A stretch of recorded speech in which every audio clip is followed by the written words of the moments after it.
Wastewater treatment is a multi-step process, and a critical component of this process is disinfection.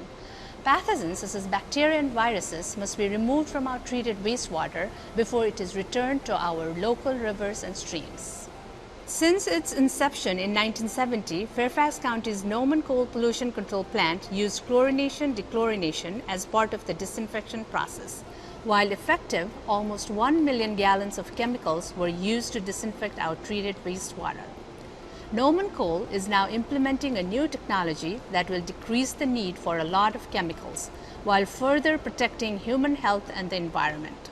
This new broad-spectrum non-chemical technology is UV disinfection.